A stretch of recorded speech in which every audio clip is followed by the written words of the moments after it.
Welcome to MSUA Game Changers webcast, where we speak with satellite and mobile connectivity thought leaders about industry trends and share what you need to know about the future of mobile satellite communications. I'm your host, Roger Lanto, and I'm excited to introduce Marcelo Sturmann, Commercial Vice President for Strategic Projects at Globalsat. Globalsat won the 2025 Mobile Satellite Innovation Award for Outstanding Mobile Satellite Leadership. We're here today to talk about Globalsat's latest announcement of a reseller agreement with Amazon Leo to serve the South American market. There's plenty to discuss, but first, Marcelo, tell me about your professional journey and where satellite technology became part of your life. Okay, thank you so much, Roger, for this opportunity. I'm glad to be here. So yes, sure. I've been in the satellite industry since around 2000. So I had the opportunity to see how the market has evolved over time. I'm based in Buenos Aires, in Argentina, but I travel a lot through the South America, US, and other part of the world. I started working with, more traditional satellite services, focused in voice, early data solutions, very low bandwidth solutions, things that satellite telephony and later IoT applications. Over the years, of course, I've seen the transition from those legacy services, into like more advanced data-driven solutions, and yes, now into a much more dynamic ecosystem with, as you can see, multiple constellation, hybrid networks. So, well, I have a lot of experience in the industry, and I'm very happy to be now in the industry because that we have a lot of new things to work in. I would think the market is pretty well evolved given the unique requirements of the South American market. There's a lot of topography to contend with, and a lot of you have extractive economies like Brazil, taking out raw material and getting it to the coast, with vast areas of the country not covered by cellular technology. Correct. It was I think about a dozen years ago, or maybe even more. I was working with the PK family at Autotrans, and they were using old Qualcomm technology, like a big soup bowl on top of the cab of the truck. So I think we've come quite a long way.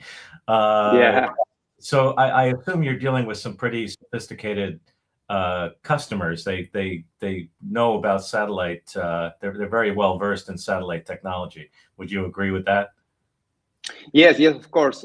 We have customers since, I don't know, 10, 20 years ago, and they work with us, and we give them the options to renew their technology, as you mentioned, the big, large VSAT systems to transmit something very small packages. So now they can transfer more information. They can be more reliable with the new networks. Of course, we can give them many options to interconnect their data centers with the constellation. So it's something important to say that our company now is working like an advisor. Okay, we are creating option, solution, and integration for our customers, and of course for the customers that are working with us since 15 years ago, and of course the new ones as well. Well, for example, what are some of the things you're doing today that might have even been impossible 10 years ago? Okay, well, of course, video transmission, is something that these customers now, they are asking us to do, for example, video surveillance, to transmit what is happening inside a locomotive, for example, or a car, a truck, in order to have the ability to check if the driver is doing their job and have the opportunity to see if there is an accident, for example, this kind of things. In ships, in fishing ships, for example, we are using this technology to transmit the video streaming from them, and also the opportunity to give the crew the ability to connect with their families using regular social networks, okay, WhatsApp, Instagram. So that is something that was impossible to do in I don't know, 10 years ago. And I know you've done a lot of work. You mentioned rail in the rail industry. What is happening there? People don't hear about rail in South America very much, but obviously there is plenty of rail in South America. Yeah, of course. Brazil, we have a very large business there in that industry regarding the ability to implement satellite links linked with their LTE and radio connections. So we provide like the whole system for the locomotives. That the objective is to have the locomotive connected 100% of the time to their data centers, in order to allow their semi-autonomous driving system to be working all the time. Okay, so it's a great application, and we are doing our best to implement this not only in Brazil but in other parts of South America, and also in other continents as well. And so at the time, I was doing some consulting in Brazil myself. It was during the period when they were contemplating the Contran 245 vehicle connectivity mandate, which they ultimately abandoned, obviously. But is Globalsat active in the commercial fleet sector? I mean, we are providing services to the transport sector, to the not to the locomotives that or the railway system that transport people, but goods. Okay. Right. Yeah. Yes. This network is transporting, for example, goods from the mining sector to the port, that kind of things.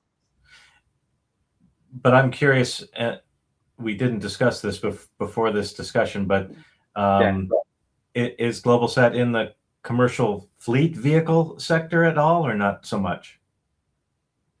Yes, we are. Ah, okay. Yes. So how widespread is satellite connectivity in the trucking sector? Is it still kind of early? In the trucking sector, well, no, it's working since I don't know, 2001, 2002, something like that.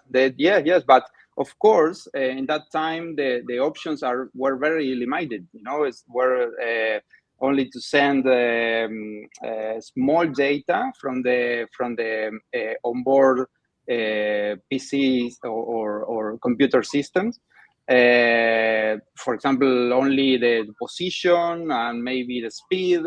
But during the years, it was possible to send, for example, engine status, oil consumption, and now it's possible to send video, like what I said, right? The options to stream the video from the cameras that are installed outside and inside the vehicle. And so clearly, Globalsat is what we would call a value-added reseller, kind of an integrator. It sounds like what you're describing. So how will the Amazon Leo relationship transform those existing customer relationships? Well, of course, it strengthens them significantly because it allows us to offer more flexible, high performance solutions. Remember that Amazon Leo is working to have like an enterprise degree service, okay? And of course, they will have the B2C business as well, but they are giving us the tools to go to market to that kind of enterprise customers, right? And it also reinforces our role as a trusted advisor, okay? Because customers are facing more choices now or in the near future, and of course more complexity. So they will need guidance to make the right decisions. And I'm curious whether this means that Globalsat has to actually make some additional internal investments to prepare for this enhanced value proposition. Would that Yes, be fair to say? Yes, of course. So how does this affect the Globalsat organization, this new opportunity? Well, of course, we need to invest because we are going to be integrated into the Amazon Leo systems for invoicing, for monitoring. Of course, we are working to have a network, not only a satellite network, but a terrestrial network that will be integrated into Amazon. And obviously we are going to integrate our systems and allow our customers to be integrated into Amazon Web Services. So because what we are expecting to do is to offer the customer the whole solution, okay? Not only the satellite connectivity, but also the possibility to be into the Amazon cloud. And I was noting from your press release that, so do your customers also have to use the Amazon Leo antennas, the Nano, the Pro, or the Ultra? Yeah, okay. Yes, of course, yes. And not only those antennas, but also antennas that Amazon will provide in the future for maritime and land mobility, for example. And what is the timing of Amazon Leo service availability? Well, it depends of the country. Okay, this is something that Amazon is working on. We expect to. I sure that this year we will have some news. But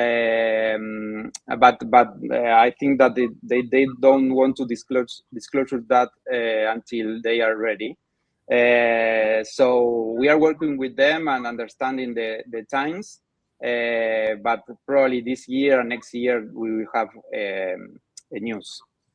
And what would you say is different about working with Amazon Leo versus other service providers? I'm sure you have multiple service provider partners right now. Yes. So yes. Of course. What's different about Amazon Leo? Oh, good question. Let me think, because we are very experienced to deal with our providers and our ecosystem. Of course, Amazon Leo is a large network, and of course is supported by Amazon. So we are seeing that there is a bigger structure, okay, and different business units that will help us and support us to reach the market. And I think that the objective of that is to have a strong enterprise proposal. Yes. So this is I like the kind of thing, because will give us the opportunity to develop ourselves too. Okay. And what about what would you say about this relationship in terms of its ability to open up new market opportunities? Are there certain applications that you'll be able to take on now that you were not able to do in the past? Well, yes, of course. We are seeing strong opportunities in industry like energy, mining, maritime, government.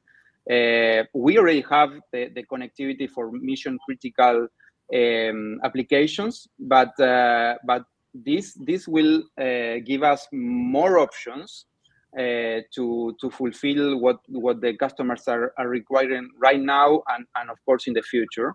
And also is as a new opportunity to bring multinational companies that need consistent connectivity across multiple countries. Okay, so this kind of new options will give us more an enhanced proposal for us, huh?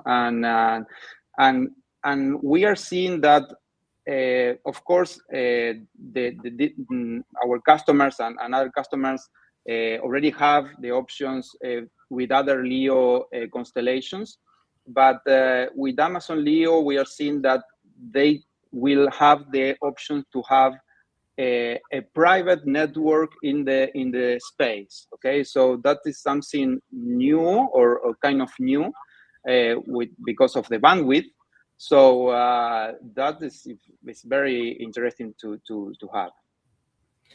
By the way, before I ask my last question, I'm just kind of curious, given the global geopolitical situation, what are you paying for a liter of gas these days in Argentina? Yeah, well, it's a complex situation. Okay, it's yeah, I don't know. With the new government, we are seeing a lot of new things happening. There is a new alignment in the world. So let's see what happens. I don't know. I'm not sure. I think that was the most difficult question to answer, right? Okay, all right.